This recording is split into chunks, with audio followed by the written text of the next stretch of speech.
Seigneur, ta parole est grande, elle demeure à jamais.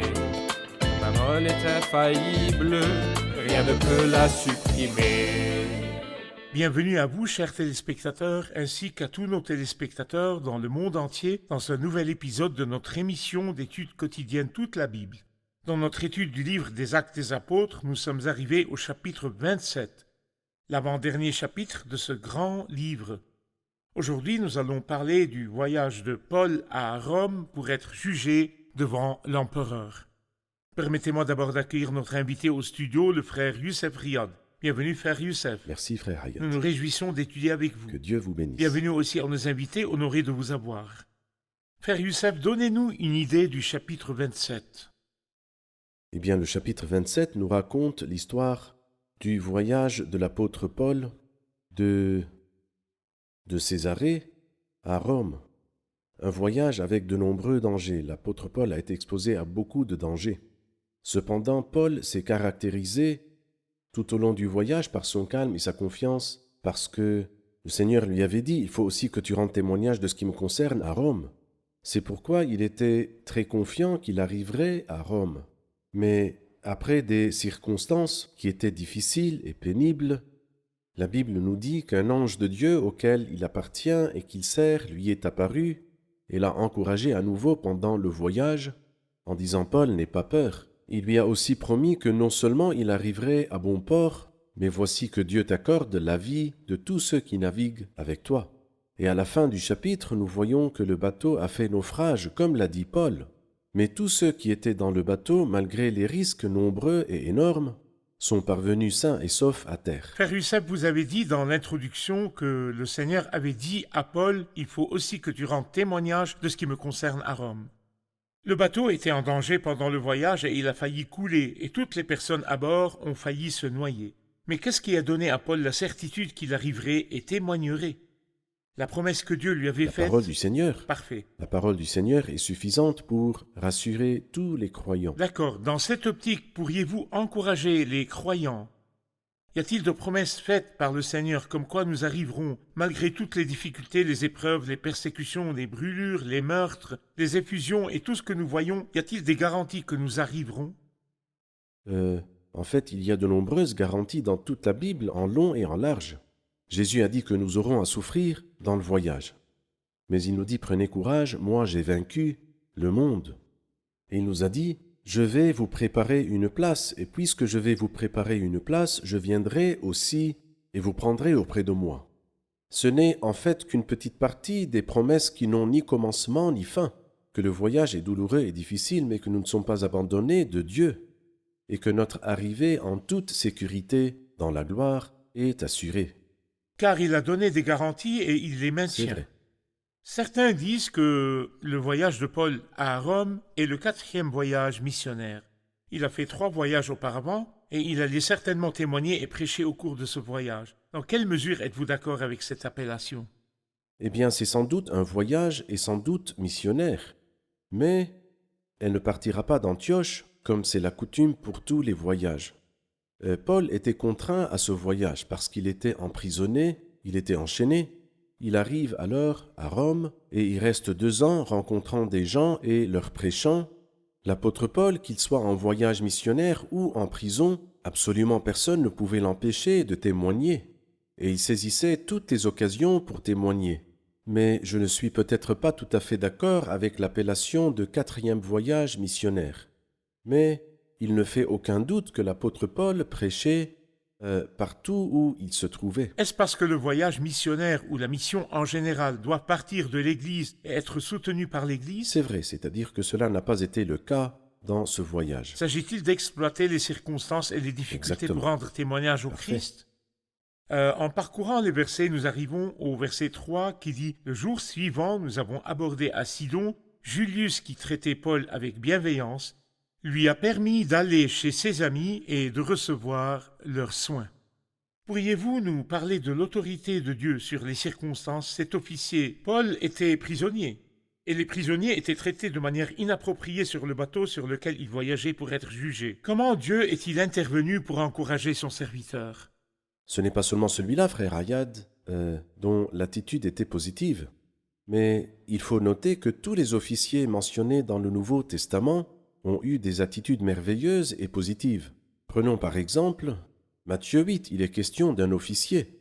Cet officier dont le Christ a dit, même en Israël, je n'ai pas trouvé une aussi grande foi, celui qui a dit, je ne suis pas digne que tu entres sous mon toit. Et cela ne vaut pas la peine que tu viennes toi-même, dis seulement un mot et mon serviteur sera guéri. L'officier près de la croix a aussi témoigné en disant certainement cet homme était juste, et il dit cet homme était vraiment le Fils de Dieu. Et n'oublions pas Corneille, l'officier, dans la troupe appelée cohorte italienne, l'homme pieux qui donnait beaucoup d'argent au peuple, et comment le Seigneur lui a envoyé l'apôtre Pierre pour lui annoncer un message par lequel il sera sauvé, lui et sa famille. Et là aussi, nous trouvons un officier qui a traité Paul avec bienveillance. Il est très intéressant de noter que les officiers dans le Nouveau Testament avaient une attitude positive à l'égard du Christ et du témoignage. Et là, nous voyons l'autorité de Dieu sur cet homme-là. Il a veillé à ce qu'il traite Paul avec bienveillance. Et ce n'est pas tout, mais il nous dit aussi, il lui a permis d'aller chez ses amis et de recevoir leurs soins. Et sans doute, il n'a pas seulement reçu leurs soins, mais il les a encouragés et parlé avec eux. Il leur a beaucoup parlé. La bénédiction était réciproque pour Paul et pour ses amis. Mais nous voyons ici le miracle de l'autorité de Bien Dieu. sûr. Parce que le cœur romain ou la mentalité romaine, surtout dans l'armée, se caractérise par la férocité et la cruauté. Oui, bien le fait sûr. que Dieu ait fait surgir la douceur dans le cœur de cet homme est un miracle pour Exactement. encourager son Exactement. serviteur. Quand nous arrivons au verset 4, il dit « À partir de là, nous avons longé l'île de Chypre parce que les vents étaient contraires. » Que voyez-vous, frère Youssef, dans cette courte phrase « les vents étaient contraires » Ce n'est d'ailleurs pas la première fois que nous voyons des vents contraires dans le Nouveau Testament, parce que nous en lisons plus d'une fois dans les évangiles. Quand le Christ était avec ses disciples dans la barque dans Matthieu 8, nous lisons qu'une tempête faisait rage et que les vents soufflaient, et le Seigneur se leva et fit taire la tempête et fit taire les vents. Et encore une fois dans Matthieu chapitre 14, quand il nous dit dans le chapitre 14, verset 24, la barque se trouvait déjà au milieu du lac battue par les vagues, car le vent était contraire. Il est clair ici que Satan s'oppose au témoignage et aux hommes pieux, aux hommes fidèles. C'est-à-dire, n'espérons pas et ne nous attendons pas à un voyage facile, parce que Satan est notre ennemi et les hommes sont entre ses mains. Ceux que la Bible assimile quant aux méchants, ils seront pareils à la mer agitée. Ils soulèvent contre nous le prince de la puissance de Les l'air. hommes sont entre ses mains, il les utilise comme des machines. Exactement, parce qu'ils sont des outils dans ses mains, et il en fait ce qu'il veut. Donc, attendons-nous à ce que notre voyage ne soit pas facile. Et le Seigneur ne nous a pas promis un voyage facile, mais il nous a dit, vous aurez à souffrir dans le monde. Mais prenez courage, moi j'ai vaincu le monde. Et cela signifie que nous arriverons à bon port, aussi difficile que soit le voyage. C'est ce qui est le plus encourageant pour nous, frère Youssef, que même si les vents sont contraires, C'est le vrai, Seigneur nous a c'est promis d'arriver à bon À lui port. la gloire. Nous allons faire une pause puis prendre la question du public. Je vous retrouve après la pause, ne quittez pas.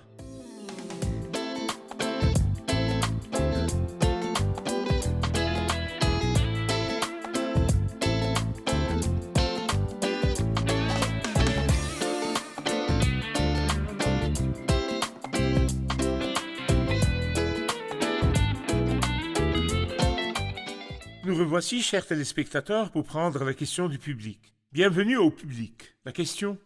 J'aimerais savoir qui est Aristarque et pourquoi est-il allé avec les prisonniers? N'est-ce pas l'apôtre Paul qui devait aller avec eux? Oui, en effet, Paul devait être le prisonnier qui allait être jugé. Qu'est-ce qui a amené Aristarque ici dans le bateau des prisonniers? Eh bien, il semble que les autres prisonniers étaient des criminels qui étaient condamnés à mort, comme certains le pensent, et qu'ils allaient pour l'exécution de la peine à Rome. Mais l'apôtre Paul, de son plein gré et de sa propre volonté, a porté son cas devant le tribunal de l'empereur. Il a donc été traité différemment et donc pas comme les autres prisonniers. Et quand nous lisons les paroles dans le verset 2, il dit « Aristarque était avec nous ».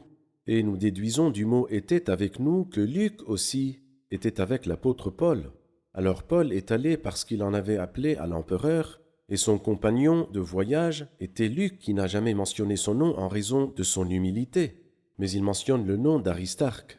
Nous lirons sur Aristarque à nouveau dans les Épîtres, quand Paul dit Aristarque, mon compagnon de détention.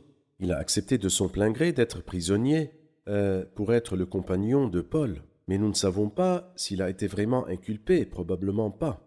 Frère Youssef, quand nous passons au verset 9, un temps assez long s'était écoulé et la navigation devenait dangereuse, car l'époque même du jeûne était déjà passée. C'est pourquoi Paul a donné cet avertissement. Mes amis, je vois que la navigation ne se fera pas sans dommage et qu'il y aura beaucoup de pertes. Non seulement pour la cargaison et pour le bateau, mais encore pour nous-mêmes. Il est clair ici que Paul est au premier plan. Oui, C'est lui qui a le premier mot sur le bateau, c'est lui qui conseille, c'est lui qui avertit. Parlez-nous de la situation de Paul sur le bateau alors qu'il était prisonnier. eh bien, il ne fait pas de doute que Paul avait une certaine révérence, qui n'est pas due à l'apparence du corps, comme il l'a dit dans un autre endroit. Quand il est présent, il est faible et sa parole est méprisable, mais plutôt parce qu'il était possédé et qu'il était rempli du Saint-Esprit. C'est pourquoi il était apprécié. Et sa parole était vraie, car ici nous lisons « Mais l'officier se fiait plus au capitaine et au patron du bateau qu'aux paroles de l'apôtre Paul. Mais il nous deviendra clair, au fur et à mesure des événements, que les paroles de Paul, et non pas celles du capitaine expert en mer, ni celles du patron du bateau qui se souciait de son bateau, leurs paroles étaient fausses, mais les paroles de Paul étaient exactes, en raison de sa proximité avec Dieu. En effet, le Seigneur l'Éternel ne fait rien sans avoir révélé son secret à ses serviteurs les prophètes. L'Éternel confie ses secrets à ceux qui le craignent.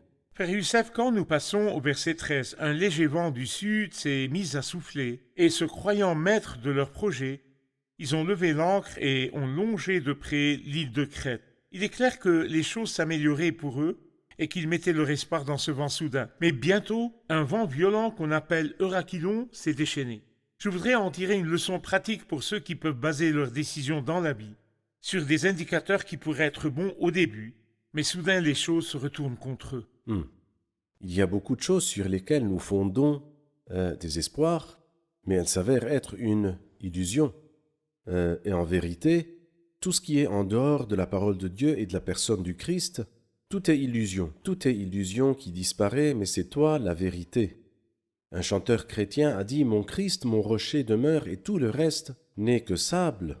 Si vous vous appuyez sur un ami et que vous comptez sur lui, si vous vous appuyez sur l'argent ou bien sur un parent, en tout cela vous construisez sur une illusion et sur du sable. Mais si vous placez votre confiance dans la parole de Dieu et dans la personne du Christ, vous construisez alors sur le rocher qui demeure. C'est-à-dire quelqu'un veut prendre une décision par exemple. Donnez-nous les affirmations dont il doit s'assurer. Quelqu'un veut émigrer. Et il reçoit une nouvelle ou un courriel qui lui dit « Viens, j'ai du travail pour toi ». Quelqu'un veut se marier.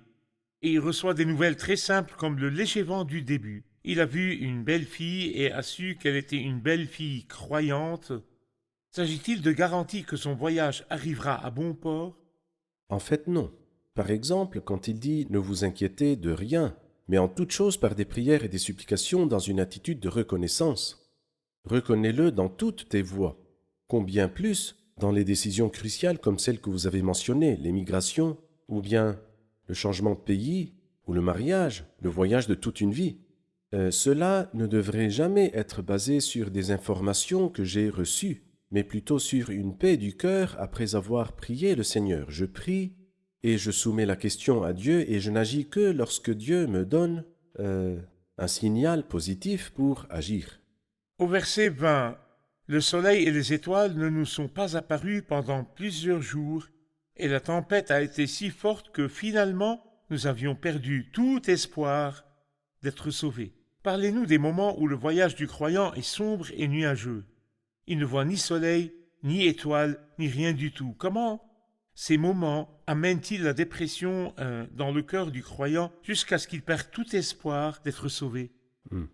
Eh bien, je pense que cela nous clarifie les paroles que l'apôtre Paul a dites plus tôt. Il a dit « Mes amis, je vois que la navigation ne se fera pas sans dommage et qu'il y aura beaucoup de pertes, non seulement pour la cargaison et pour le bateau, c'est ce qui arrivera tout à l'heure. La cargaison sera jetée et le bateau fera naufrage. Et c'est à peine qu'ils ont survécu. Alors, non seulement pour la cargaison et pour le bateau, mais encore pour nous-mêmes. Mais ils sont arrivés sains et saufs. Ils sont arrivés sains et saufs, oui, mais ils ont eu énormément de problèmes, énormément de difficultés. Et nous pouvons percevoir cela à travers ces paroles. Au verset 20, il dit « Nous avions perdu tout espoir d'être sauvés ». C'est une image très difficile.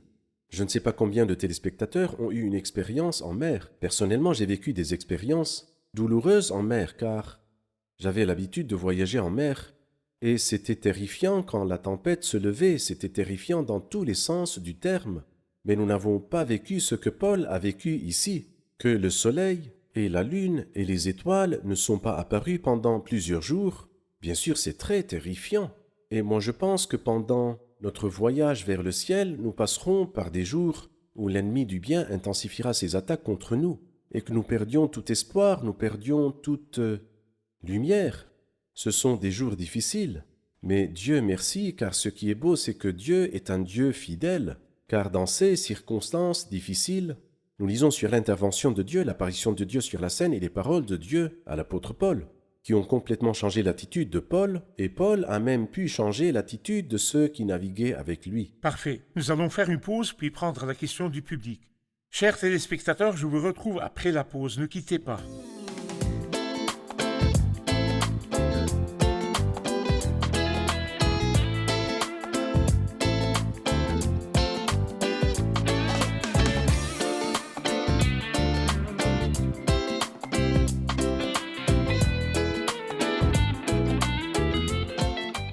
Nous revoici, chers téléspectateurs, pour prendre la question du public. La question. Au verset 9, il mentionne le jeûne. Quel est ce jeûne et qu'est-ce qu'il a à voir avec leur voyage? Pourquoi l'écrit-il ici? Au verset 9, il dit « car le jeûne même était déjà passé ». Quel est le jeûne dont il parle ici? Quand le jeûne est mentionné avec un article défini sans mentionner de quel jeûne il s'agit, nous devons en conclure que c'est le seul jour de l'Ancien Testament où le Seigneur a ordonné à son peuple de jeûner, à savoir le jour des expiations.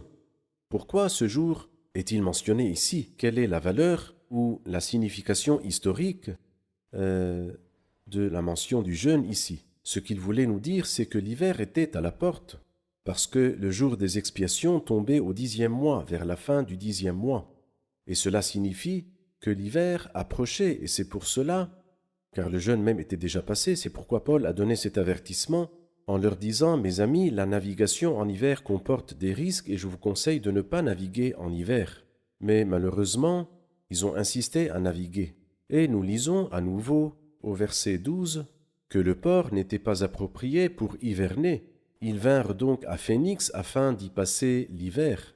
Alors il entend ici par jeûne le grand jour des expiations qui tombait vers la fin d'octobre, et c'est comme s'il voulait dire que voyager d'ici la fin de la saison hivernale serait risqué. Frère Youssef, vous avez dit qu'on entend par ce jeûne le jeûne du jour des expiations. C'est le seul jeûne. Oui. Mais quand il dit ici au verset 21, « On n'avait pas mangé depuis longtemps », alors Paul, debout au milieu d'eux, leur adressa les paroles que nous entendrons tout à l'heure. Qu'entendons par jeûne dans ce verset? Non, bien sûr, ceci est différent du jeûne qui était déjà passé. Nous le comprenons du verset 33 du même chapitre. Il dit « Avant que le jour se lève », Paul a encouragé tout le monde à prendre de la nourriture en disant « C'est aujourd'hui le 14e jour et vous êtes dans l'attente.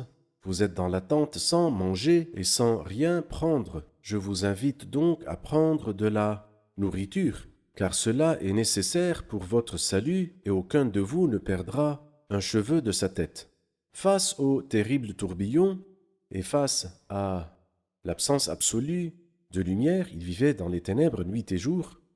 Aucun d'entre eux ne pensait à manger, et ils sont restés environ 14 jours sans manger.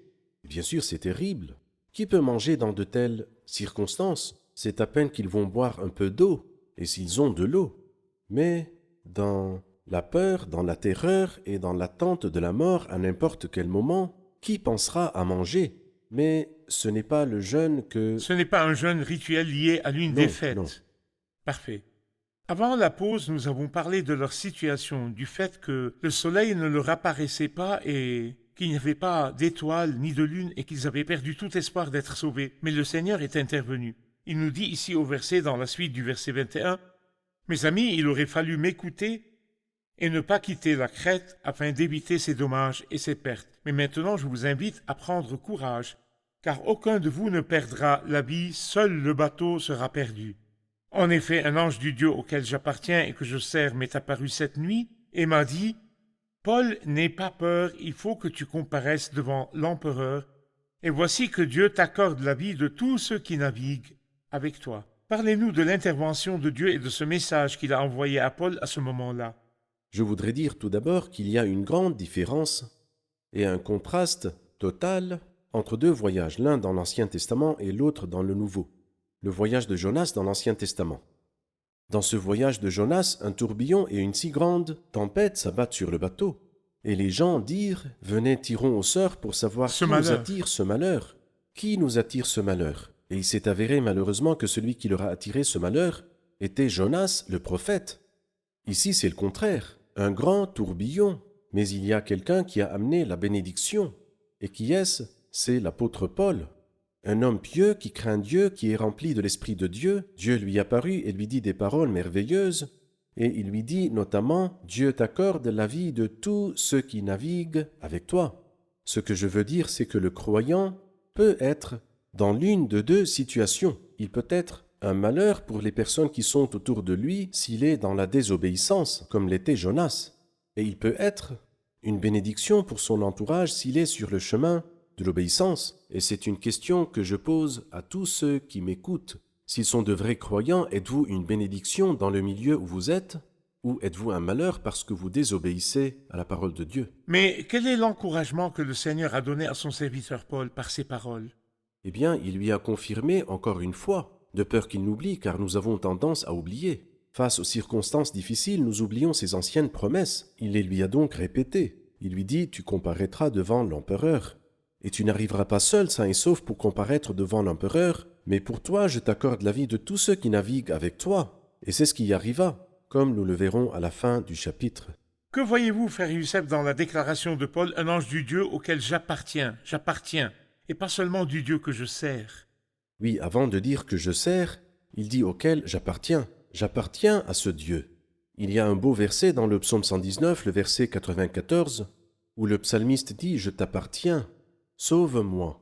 Je suis à toi, Seigneur, je t'appartiens, Seigneur. » Et s'il m'arrive un malheur, à ce moment-là, les gens verront que je suis dans le malheur et diront que tu n'as pas pu me sauver. C'est pourquoi je t'appartiens. Sauve-moi. Un ange du Dieu auquel j'appartiens, du Dieu que je sers. Quand nous passons aux marins, au verset 30, « Mais alors que les marins cherchaient à s'échapper du bateau et mettaient le canot à la mer sous prétexte de jeter les ancres situées à l'avant. Les marins qui sont censés conduire les gens à bon port voulaient s'échapper du bateau et laisser le bateau couler avec son contenu. Parlez-nous du cœur de l'homme, même s'il est le capitaine du bateau. » Eh bien, c'est normal. L'homme dit « Après moi le déluge ». Et même s'il s'agit de son fils, il se tiendra debout sur son fils pour échapper au déluge. C'est le cœur égoïste de l'homme. Bien sûr, c'est le contraire du cœur que nous avons vu dans le Christ, qui, lorsqu'ils sont venus l'arrêter, il leur dit « Si c'est donc moi que vous cherchez, alors laissez partir ceux-ci. » Il en va de même pour chacun d'entre nous qui suit sincèrement le Christ, qui le suit avec un cœur vrai. Il fait passer les autres avant lui. Bien sûr, l'homme naturel, nous ne verrons jamais ses qualités en lui, nous verrons l'égoïsme et l'amour de soi et de la possession, ce sont les qualités naturelles du cœur humain. Quand nous passons au verset 36, « Alors tous ont repris courage et ont eux aussi mangé. Nous étions 276 personnes en tout sur le bateau. » 276 personnes, il nous dit le nombre exact. Quand nous arrivons à la fin du chapitre, il dit « C'est vrai, le bateau a fait naufrage. » Verset 44, « Et aux autres de s'agripper à des planches ou à des débris du bateau. C'est ainsi que tous sont parvenus sains et saufs à terre. » Pourquoi a-t-il précisé le nombre exact de personnes sur le bateau et son lien avec les paroles de la fin? Tous ont survécu bien que le bateau ait fait naufrage. Eh bien, il voulait dire que le nombre n'était pas petit. Et quand un bateau a à son bord 276 personnes, et pas une seule, bien que le bateau ait fait naufrage, pas une seule, ne s'est noyé. Cela en soi n'est pas normal. Et ce n'est pas tout. Lorsque nous lisons le même chapitre, l'apôtre Paul dit « Aucun de vous ne perdra un cheveu de sa tête. » C'est pourquoi comme le Seigneur a dit à Paul, et comme ce que Paul a dit aux passagers du bateau, a été exactement confirmé à la fin du chapitre. Merci, frère Youssef. Bien sûr, le voyage contient des pensées spirituelles et dispensationelles que nous devons connaître. Nous vous prions donc de nous expliquer au prochain épisode cette pensée Amen. à travers le voyage de Paul. Amen. Que Dieu vous bénisse. Allons revoir l'épisode avec les invités. On dit d'Aristarque qu'il était avec lui sur le bateau, bien que nous sachions que Paul est le prisonnier qui est en chemin pour être jugé. Pourquoi Aristarque était-il avec lui sur le bateau? Aristarque est un Macédonien de Thessalonique. Il était avec Paul depuis les jours d'Éphèse. Lorsqu'il y eut une émeute à Éphèse, il voulait sans doute continuer le voyage avec Paul. Il a accepté volontairement d'être prisonnier avec Paul sur le bateau afin de pouvoir continuer le voyage avec lui. Quant à savoir pourquoi il est resté avec les prisonniers, parce que tous ces prisonniers étaient probablement condamnés à mort, mais Paul en avait appelé à l'empereur et il a été traité un peu différemment d'eux. Parfait. Au verset 9, quel est le jeûne qui était déjà passé dont parle Paul? Nous comprenons que quand le jeûne est mentionné avec un article défini, il s'agit du seul jour de l'Ancien Testament où le Seigneur a ordonné de jeûner, à savoir le jour des expiations. Et sa mention ici dans ce chapitre a une signification historique car ce jour était avant le début de l'hiver et c'est pourquoi Paul a averti ceux qui l'accompagnaient d'arrêter le voyage parce que l'hiver approchait. Parfait. Merci beaucoup, frère Youssef. Que Dieu vous bénisse. Que Dieu vous bénisse. Nous poursuivrons notre étude dans le prochain Amen. épisode. Chers téléspectateurs, je vous retrouve dans le prochain épisode pour savoir s'il y a des similitudes entre le voyage de l'apôtre Paul et le voyage de l'Église sur son chemin vers le ciel. Nous le saurons dans le prochain épisode. Que le Seigneur soit avec vous.